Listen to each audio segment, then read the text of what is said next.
Assalamualaikum, apa khabar semua? Selamat petang. Okey, hari ini 28 hari bulan Disember 2023. Dan semalam hari pertama US Ally bersama menjaga Red Sea balik. Dan Houthi beberapa kali memberi amaran kepada US. Dan US terpaksa meminta tolong kapal perang Ally mereka. Dan syarikat kapal besar MSC, syarikat perkapalan, komplain yang US Ally bukan nak menjaga kapal-kapal yang lalu, tapi US seperti tidak mahu askar mereka mati hanya kerana Netanyahu. Dan MSC, syarikat perkapalan, komplain yang kapal mereka rosak dan nasib baik tidak ada kematian. Ini bermakna yang operasi Guardian yang US buat tidak ada fungsi atau mungkin ke Red Sea hanya untuk menjaga kapal yang menghantar bekalan makanan dan senjata ke Israel.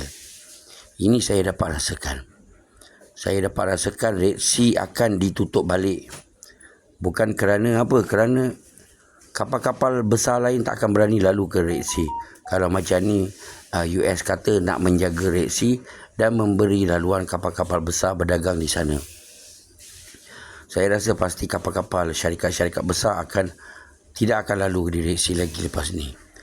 Dan juga Brigade Israel yang tak nak pergi berperang. Ada juga Brigade Israel yang tak nak pergi berperang. Dan komander Brigade yang ini kena diberhentikan.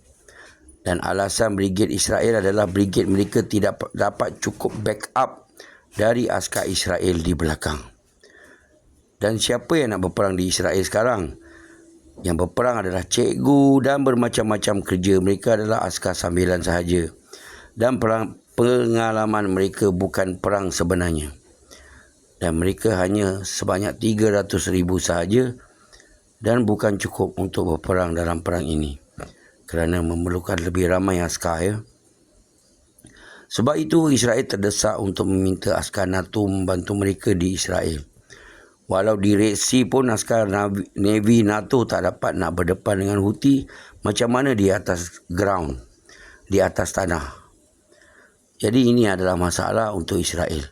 Dan Israel sekarang sedang membuat taktik baru dengan mengarahkan media masa dunia untuk update hari-hari yang mereka menang dalam perang Israel dan Gaza ini.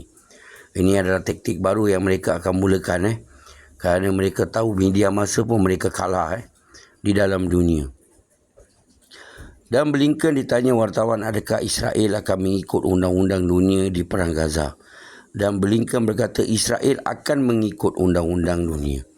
Tapi kalau kita lihat Blinken seperti seminggu tak cukup tidur yang betul semasa dia ditanya oleh wartawan tentang soalan ini. Dan dia berkata Israel akan mengikut undang-undang dunia, dan untuk kita Israel menganggap rakyat Palestin adalah Hamas. Ini yang kita nampak. Dan walau Israel General sekalipun berkata yang mereka tidak akan menang tanpa bantuan askar-askar US dan Ally. Sebenarnya tujuan mereka sebelum ini yang mereka menyerang di Syria dan Israel menyerang membabi buta. Taktik dia sebenarnya dia nak menarik askar NATO supaya turun padang. Ini adalah seperti Ukraine.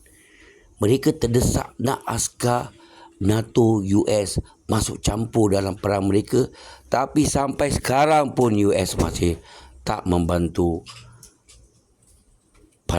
Ukraine sampai Ukraine kalah teruk. Dan sekarang ini yang dilakukan oleh Israel. Kerana teman-teman 300,000 askar reservis ini maknanya askar simpanan, tak cukup pengalaman untuk dalam perang ini. Jadi sebab tu mereka terdesak, terlalu terdesak, nakkan askar NATO secepat mungkin datang membantu mereka. Dan kita lihat macam mana askar NATO membantu mereka di Red Sea. Mereka pun macam hanya main-main aja. Mereka pun tak nak askar mereka mati kerana Netanyahu. Mereka tak nak. Mereka sahaja je parking kapal perang, macam-macam kapal perang. Dan mereka tak tahu apa mereka nak buat. Boleh ke satu kapal laut nak pergi ke satu tempat dalam 1 jam sekejap je? Tak boleh. Sebab itulah Houthi masih berjaya menembak kapal-kapal dagang yang lalu di Red Sea. Bukan senang nak jaga. Susah. Memang mereka ada berjaya jugalah menembak drone yang dilancarkan oleh Houthi. Tapi nak jaga sepanjang-panjang perjalanan daripada Israel ke selat tu memang susah nak jaga. Terlalu panjang. Berapa ratus ribu kapal mereka nak taruh. Memang susah nak jaga. Sebab tu lah mereka macam main-main dekat Red Sea tu. Sebab tu Amerika berada di sana dengan ally-ally mereka hanya nak memastikan bekalan makanan dan senjata ke Israel dapat hari-hari itu je. Ini tak mencukupi kerana minyak apa semua mengalir daripada situ. Keluar negara. Keluar Europe. China dah tak lalu situ dah. Syarikat China dah tak lalu situ. Cuma kapal Rusia je lalu kat situ. Tapi kapal Rusia tak diganggu oleh Houthi. Itu yang mereka cemburu. Assalamualaikum. Selamat petang. Selamat mengerti semua.